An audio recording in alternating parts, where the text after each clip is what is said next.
Let me make it clear. The legal risk, as I set it out in my letter of the 13th of November, remains unchanged. The question for the House is whether, in the light of these improvements, as a political judgment, the House should now enter into those arrangements. Well, our correspondent Simon McGregor-Wood is in Westminster for us. Kevin Ozebek is live in Brussels. Well, let's start with you, Simon. MPs have gone out to start voting. This is crunch hour, but the maths are suggesting it's not looking good for May.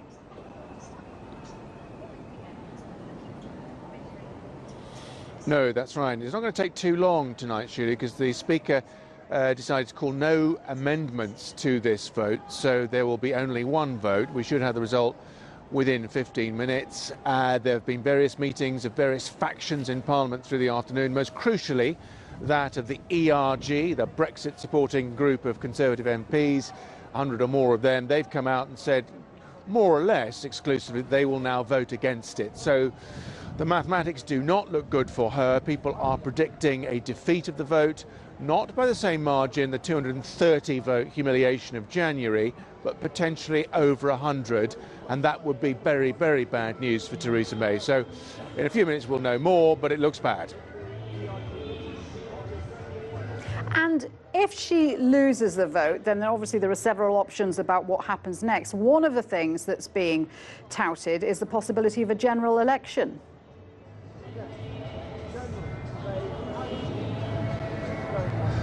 There is that rumour circulating. One of her own senior Tory MPs, the vice chairman of the 1922 group, which represents all Conservative MPs in Parliament, suggested that that's what should happen in the aftermath of the vote being defeated, in a desperate bid to try and get some kind of clarity. Number 10 Downing Street was quick, however, to riposte to that and say there are no plans for a general election. But she will, Theresa May will speak in about 15 minutes once the result is in. There are various options open for her, and given the fact that it's almost certain to be a defeat, none of them are looking particularly attractive. We understand that in the next couple of days there are two votes, one on Wednesday on whether or not to reject the so-called no-deal option, and one on Thursday, which will give MPs the option of delaying and extending the negotiation process beyond March the 29th. We'll get an idea of which of those options Theresa May favours as soon as this vote is through. But I think a vote against her deal will be a threat to her. If it's a significant margin, I think there may be some pressure on her to resign. And given what Parliament wants to do in the next 48 hours with these two further votes, it could be a moment when she very significantly loses control of the whole Brexit process.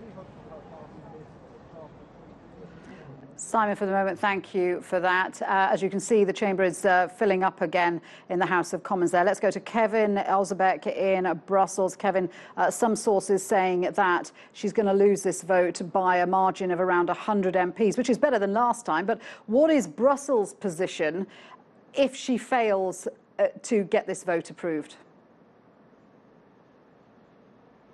Well, if this fails, then we go into that series of votes throughout this week, and if MPs eventually then will vote on absolutely no possibility of having a no-deal Brexit, I think that could possibly give some relief to people here in Brussels, to the Eurocrats and the policymakers and the politicians, because they don't want a no-Brexit deal either. But surely I don't think it can be stressed enough that the level of frustration here on this side of the channel is extremely high. In fact, just an hour ago, Michel Barnier, the chief negotiator for Brexit on the EU side, tweeted this: I'm listening to the debate in the House of Commons. There seems to be a dangerous illusion that the UK can benefit from a transition period in the absence of the WA. That's short for the withdrawal agreement, also known as the Brexit divorce deal that they are about to vote on. So essentially what he is saying is, after nearly 2 years of negotiations and all of this back and forth, even right now, in the moments before MPs are about to vote,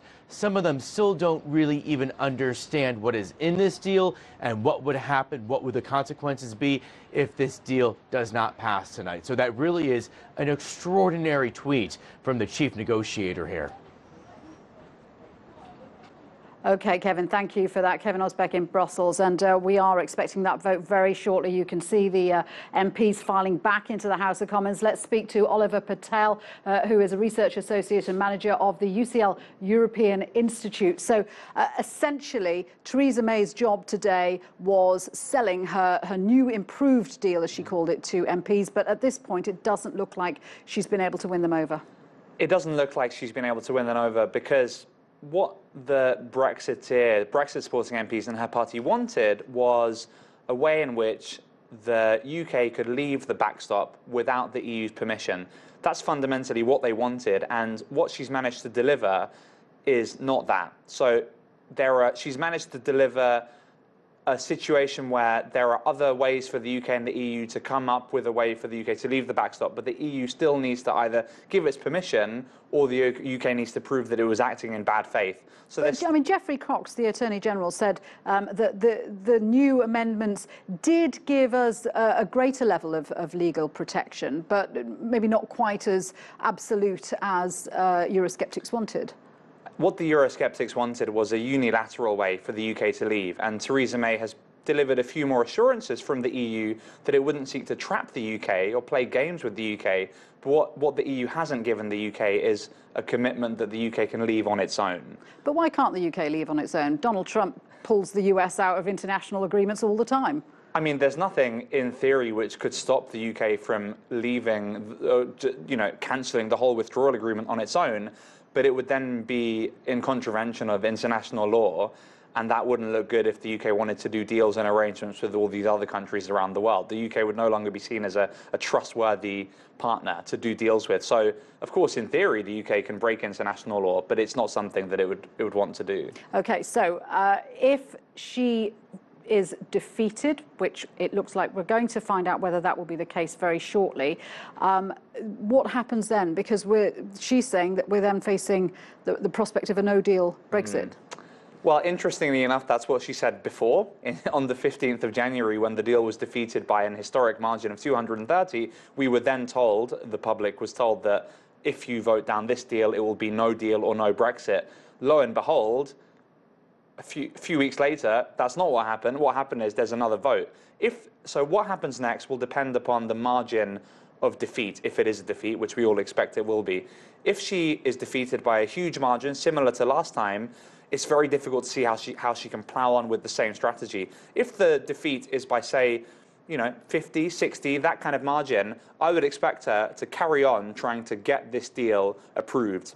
That's what I think will happen. But the EU, I mean, Jean-Claude Juncker, the head of the European Commission, was saying today, look, we've given Britain a second chance, you're not going to get a third chance. I think that, the EU also has its political interest. It doesn't look good for the EU to say that it's going to keep giving the UK another chance. But if it came down to it and Theresa May said, look, give me this small thing and I can get another 10, 15 MPs over the line to vote for it, I'm sure the EU has one last trick up its sleeve, although it is cutting it fine a bit. But why is it cutting it this fine? I mean, is this about showing other countries that it's not going to be easy for you if you wanted to leave the EU? I think the EU is unwilling to give... The EU is unwilling to give the UK a concession unless it's sure that it's actually going to work.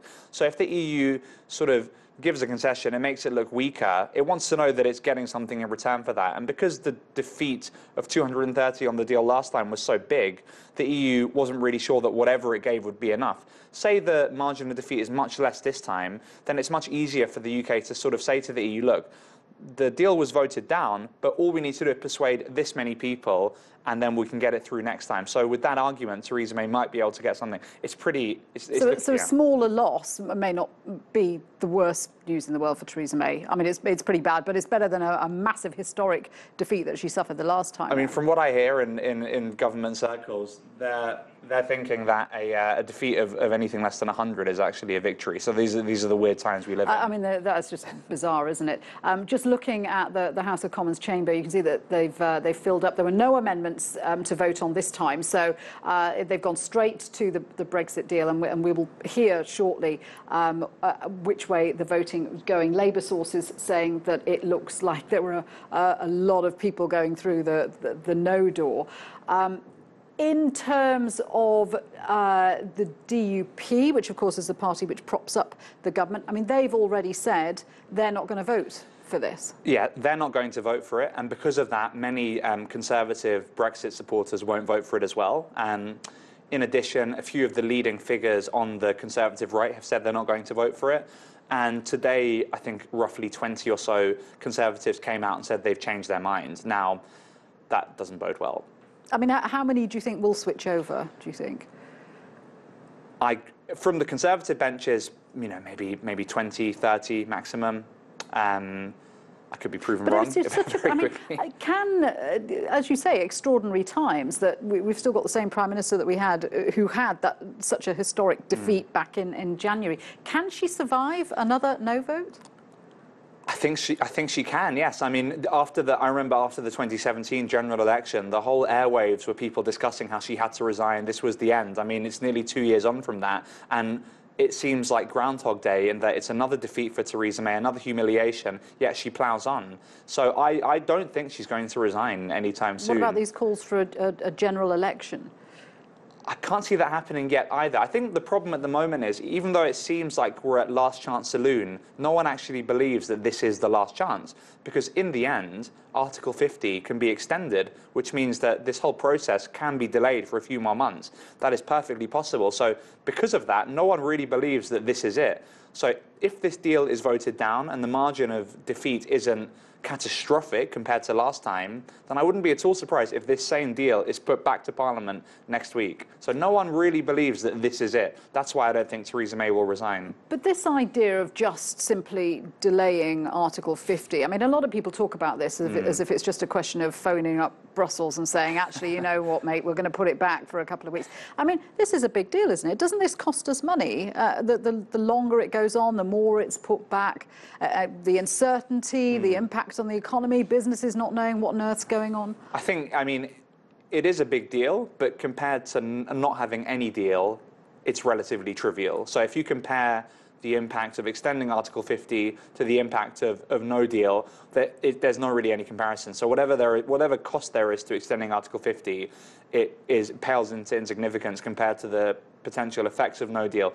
The big caveat here is that the UK, the sort of real deadline is actually the 1st of July, because if the UK were to extend Article 50 and thus remain in the EU, it would have to participate in the European parliamentary elections unless it left before the 1st of July. So that's a kind of deadline, so to speak. And they've got an EU summit later on, is it this week or next week? Next week, where they're going to be discussing this issue of the backstop, though. I mean, just to explain for viewers who still have trouble, like my mum, understanding what the backstop is. This is the arrangement whereby there is no hard border between Northern Ireland and Ireland, which is a proviso of the Good Friday Agreement. But of course, the problem is that Ireland, of course, will leave, will remain in the EU, and Northern Ireland should be leaving along with the rest of the UK. But if you don't want a hard border, you've got to keep some EU customs rules. Exactly. So the backstop is a mechanism which would mean that there would be no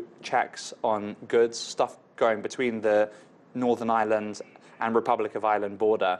And what the actual provisions of the backstop are is that the UK remains in a customs union with the EU, therefore aligned to EU trade policy and is a rule taker, and Northern Ireland, as well as being in the EU customs union, is in the EU single market for goods. So what it means is that, in essence, the UK keeps on following EU rules without having a say in those rules in order for goods to flow freely between the two jurisdictions. And there's an imaginary border down the middle of the sea between Northern Ireland and the UK.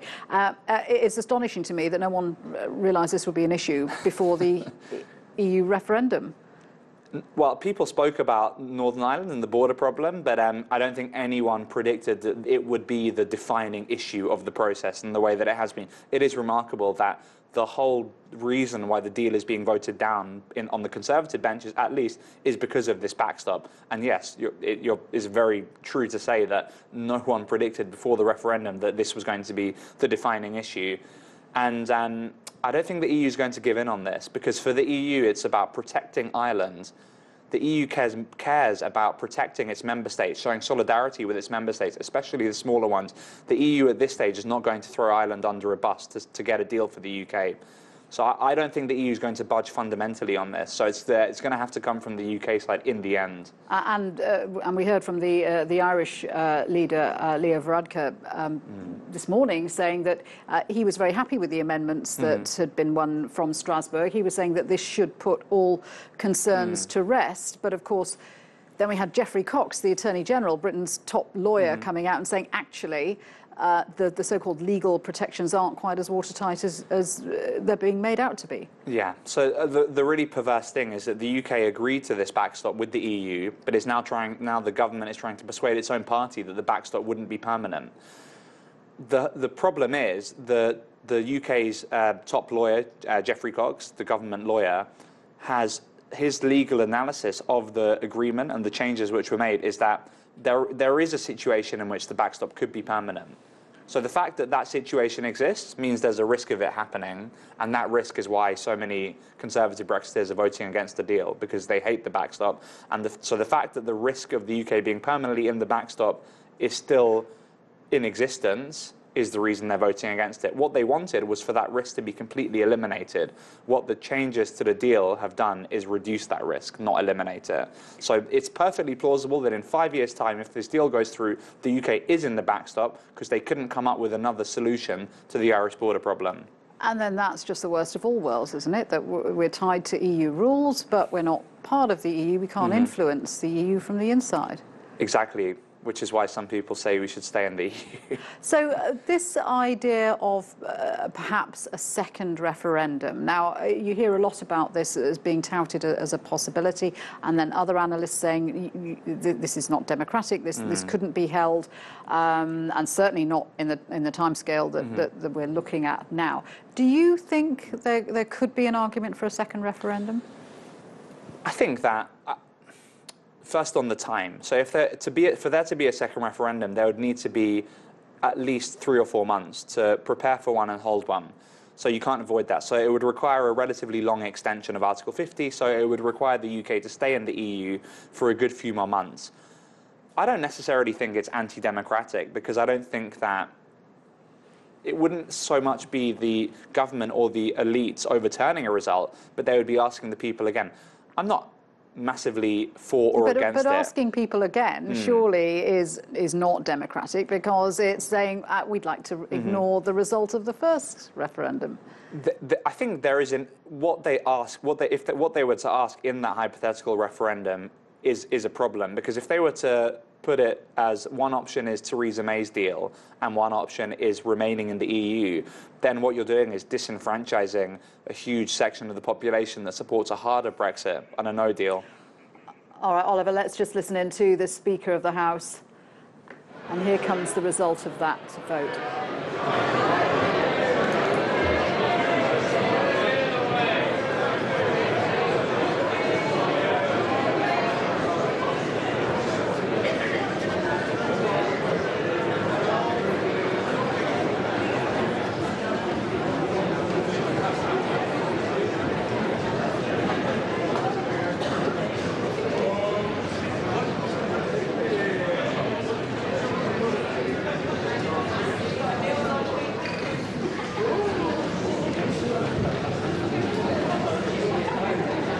They'll shortly be asked the crucial question.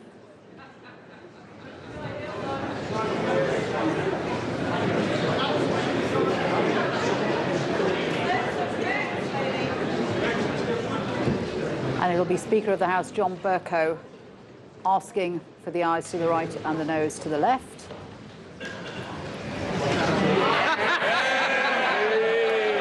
Order! Order!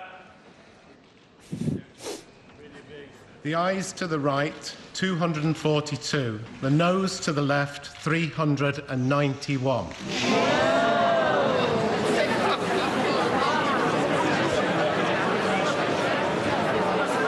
The ayes to the right, 242. The noes to the left, 391. So the noes have it. The noes have it. Unlocked. Order. Point of order. The Prime Minister. Now that is an improvement. On a point of order, Mr. Speaker, I profoundly regret the decision that this House has taken tonight. I continue to believe that by far the best outcome is that the United Kingdom leaves the European Union in an orderly fashion with a deal. And that the deal we've negotiated is the best and indeed the only deal available. But, Mr. Speaker, I would like to set out briefly how the government means to proceed. 2 weeks ago, I made a series of commitments from this dispatch box regarding the steps we would take in the event that this House rejected the deal on offer. I stand by those commitments in full.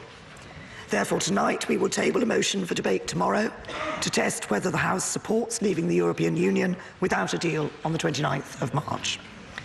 The Leader of the House will shortly make an emergency business statement confirming the change to tomorrow's business. This is an issue of grave importance for the future of our country. Just like the referendum, there are strongly held and equally legitimate views on both sides. For that reason, I can confirm that this will be a free vote on this side of the House.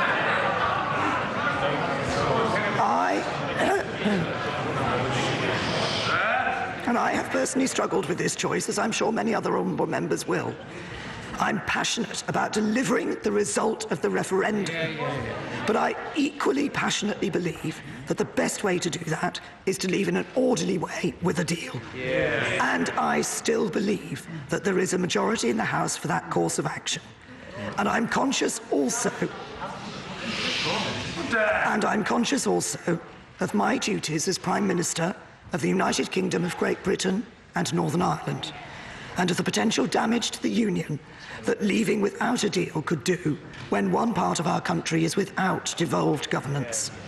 I can therefore confirm that the motion will read that this House declines to approve leaving the European Union without a withdrawal agreement and a framework on the future relationship on the 29th of March 2019, and notes that leaving without a deal remains the default in UK and EU law unless this House and the EU ratify an agreement.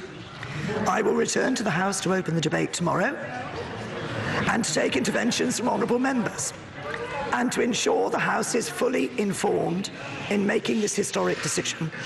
The Government will tomorrow publish information on essential policies which would need to be put in place if we were to leave without a deal. These will cover our approach to tariffs and to the Northern Ireland border, among other matters. If the House votes to leave without a deal on the 29th of March, it will be the policy of the Government to implement that decision.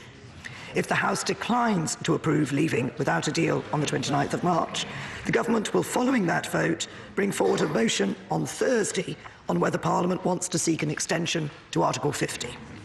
If the House votes for an extension, the Government will seek to agree that extension with the EU and bring forward the necessary legislation to change the exit date commensurate with that extension. But let me be clear.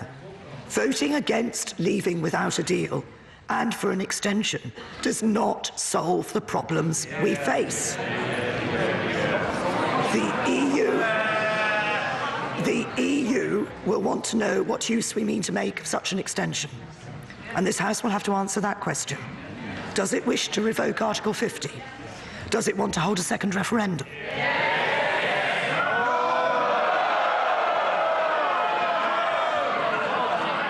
Or does it want to leave with a deal but not this deal? These are unenviable choices.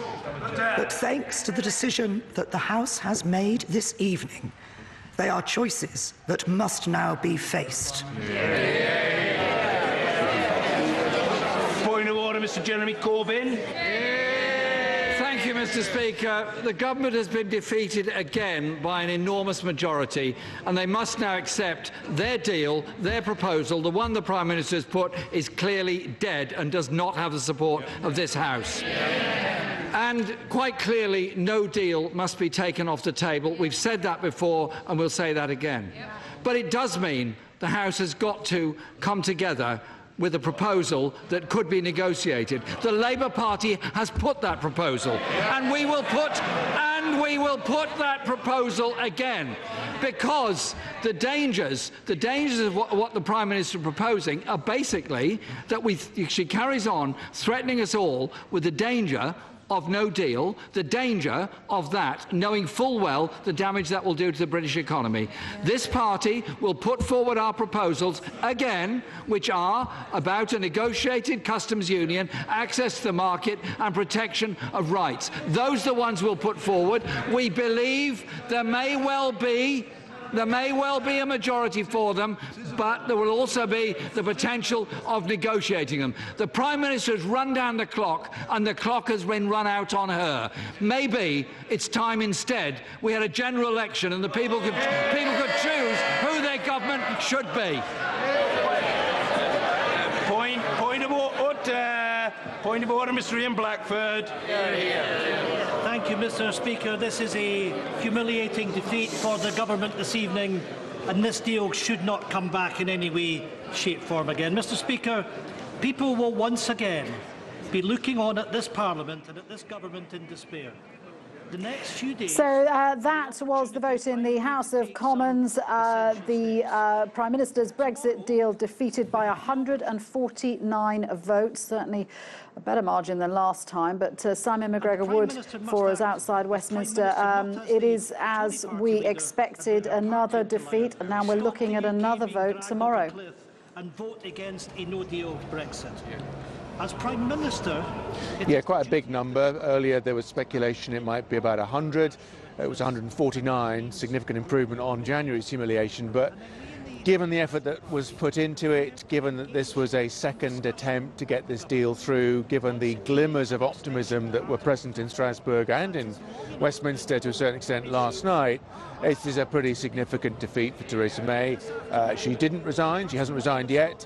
She's ploughing on with the parliamentary timetable that we were aware of last week. Tomorrow MPs will come back and vote on a government motion which is tilted very much in favour of voting against the so-called no deal, leaving the EU as planned on the 29th of March without an arrangement at all. It's clear that the Prime Minister doesn't want that. There'll be a free vote. That means that people won't be whipped. They won't be forced to vote along party lines. Everyone will vote according to their conscience. I think that's quite popular across the House.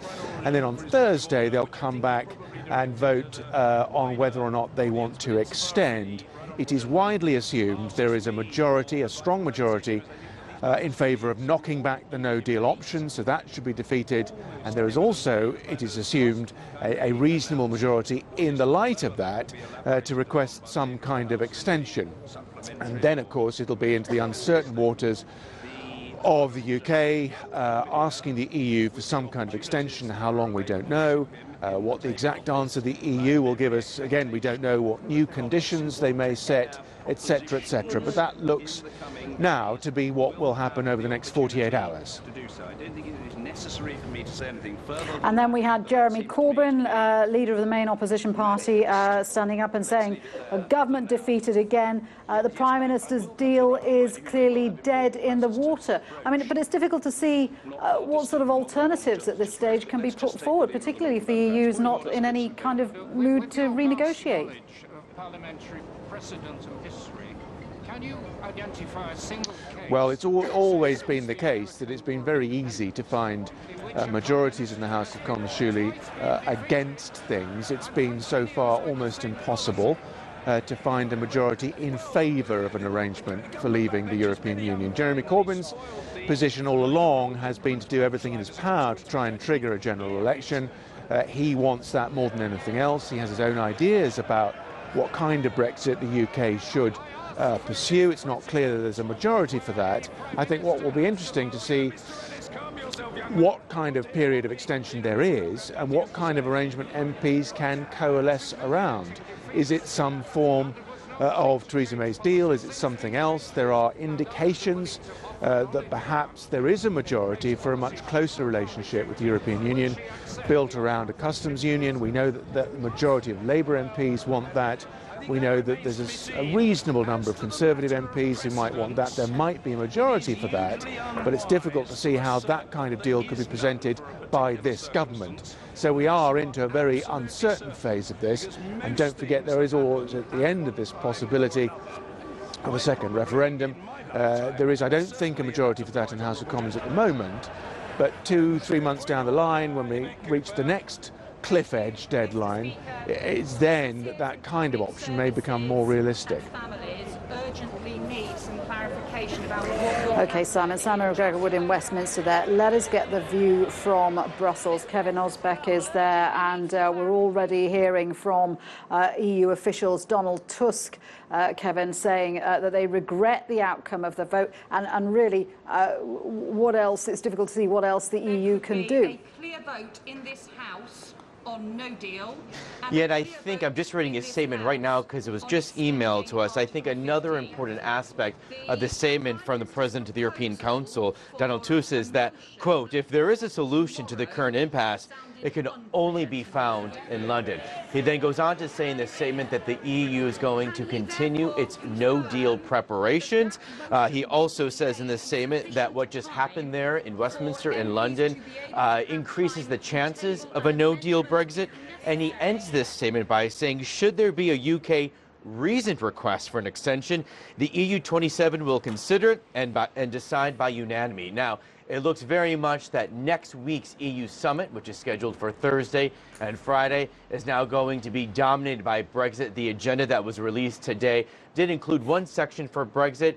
It's very possible we could see that agenda for that two-day group of meetings be completely ripped up, and this is really going to be what the EU 27 and the British Prime Minister will discuss. But Julie, also has to be noted, when she comes to Brussels next week, if in fact Theresa May is still the Prime Minister, how much power will she have given how weak she looks right now across the Channel? And is there an appetite to grant an extension to Article 50? And if so, for how long? And will there be some kind of penalties imposed on the UK for dragging all this out? So in this statement, Donald Tusk is trying to lay the groundwork for all of that. I think it's very telling that he used the term reason, that there has to be a reasoned request from the UK to extend it. The reason why the EU wouldn't just say, okay, no problem extending this, we're okay with that, is because in just a few weeks' time, there's going to be the European elections. Those start on May the 23rd and are going to run for 2 days, ending on the 25th. These are crucial elections for the EU because they're going to reshape in a very important way the European Parliament. The UK is not set to have any representation in this new European Parliament because the Brexit process has already been started. So this gets very complicated when we talk about extending Article 50. This is not an easy process, and it looks like the EU is trying to say here, okay, you can try to extend it, we may not grant it to you, but we're definitely not open to extending this for a very lengthy period of time. Will arrange publication and distribution of the Kevin, thank you. Kevin Ozebek in Brussels there. So, in the past few minutes, the British Prime Minister Theresa May has suffered her second defeat on the so-called meaningful vote on her Brexit agreement. Despite her best attempts to win over lawmakers, she said she'd won legally binding concessions from the EU after last-ditch talks in Strasbourg. This is how it panned out. The ayes to the right, 242. The noes to the left, 391. So the noes have it, the noes have it. Unlock. Order. Let's speak to Oliver Patel, who's with me in the studio from the UCL European Institute. So she certainly had some MPs switching to her side, but obviously not enough. The loss there, 149 votes. Well, I said beforehand that if the loss was kind of under 100, that might be a sort of victory. It's much more than that, 149. It's very difficult to see how this deal can be salvaged from the wreckage at this stage. Fun fact, this is the fourth biggest defeat in parliamentary history. The first biggest was a few weeks ago on the same deal. So she's setting records every new vote. What happens now is anyone's guess. People thought that she might actually pull the votes tomorrow, but she hasn't done so. She's sticking to the schedule, so I think we'll definitely see a vote against no deal tomorrow. So this is the vote that we decline to leave the EU without a withdrawal agreement. So there's always an archaic form of words, but basically she's asking MPs whether they reject leaving the EU without a deal in place. What she's doing is she's passing the responsibility of having to make this big decision to MPs. So instead of Theresa May herself having to decide, what do I want more, no deal or an extension of Article 50, she's letting the MPs make that decision for her. So that's what's going to happen on Wednesday and Thursday. For me, one of the most worrying things, which will, I'm sure, be felt throughout the country, is that now preparations begin in earnest for a no-deal Brexit. That is, in theory, what happens, but I still think a no-deal Brexit is relatively unlikely, this is because no deal can be avoided, at least in the short term, by extending Article 50. And I'm pretty convinced that after the events of today, Parliament will vote to extend Article 50, and then presumably, if the EU grants it, which I think it would, presumably in that time, a new sort of plan will have to be cobbled together by MPs. What that is anyone's guess, but I don't think no deal is going to happen, definitely not on the 29th of March, anyway. And it's interesting, tomorrow is going to be a free vote, so MPs can vote according to their own consciences, not what the party whip is telling them to do. Exactly. Oliver, thank you very much indeed for that. Good to have all your thoughts there on this historic night in British political history. Oliver Patel from the UCL European Institute, thank you.